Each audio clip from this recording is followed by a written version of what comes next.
Hello friends. இன்னைக்கு ஏகாதேசிக்கு களி செஞ்சு வச்சு படைக்கிறது தான் எங்க பழக்கம். அதுக்கு ஒரு கடாயில 1 டம்ளர் பச்சரிசிய நல்லா வறுத்து எடுத்துக்குங்க. வறுக்கும்போது அரிசி பொரிஞ்சிட்டுனா எடுத்துக்கலாம். அதே மாரி எல்லா அரிசியும் கொஞ்சம் கொஞ்சமா பொரிச்சு எடுத்துடுங்க, வறுத்து. அரிசி ஆறுன உடனே அத மிக்ஸியில நல்லா நைஸா அரைச்சுக்குங்க. 1 டம்ளர் தண்ணிய வச்சு 1 கப் வெல்லத்த போட்டு அத நல்லா கரைச்சுக்கங்க. பாகு காய்ச்ச வேணாம், கரைச்சு வடிகட்டி எடுத்துக்கங்க. ஒரு கடாயில கொஞ்சம் நெய் போட்டு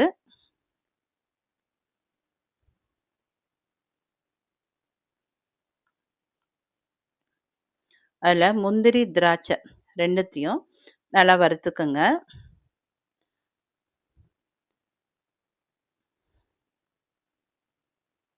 முந்திரியும், திராட்சையும் நல்லா செவந்தவுடனே எடுத்துடுங்க.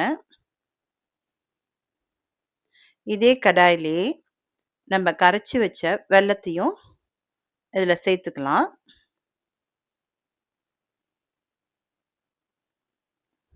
இதே கடாயில அந்த வெல்ல தண்ணிய ஊத்திடுங்க.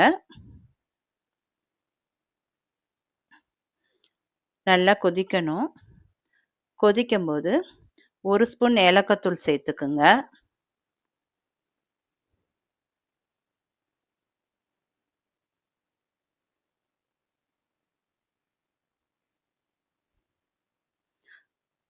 தண்ணி நல்லா கொதிக்குது. அதில கொஞ்சம் கொஞ்சமா மாவு சேர்த்துக்குங்க. சேர்த்து சிம்முல வச்சுட்டு கிளறுங்க. இல்லன்னா அடி பிடிச்சிடும். அப்புறம் மாவும் கட்டி ஆயிடும்.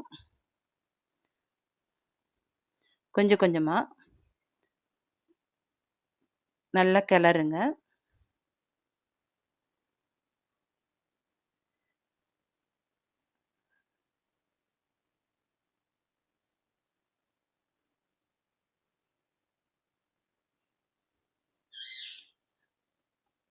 கிளறும்போது கொஞ்சம் கொஞ்சமா நெய் சேர்த்துக்குங்க.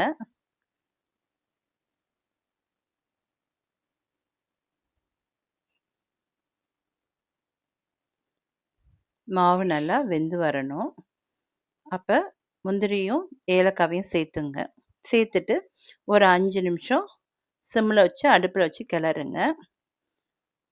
சுவையான ஏகாதசி களி ரெடி. இன்னைக்கு பெருமாளுக்கு இத தான் நெய்வேத்தியமா வச்சு நாங்க படைப்போம்.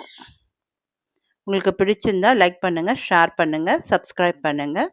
Thank you friends.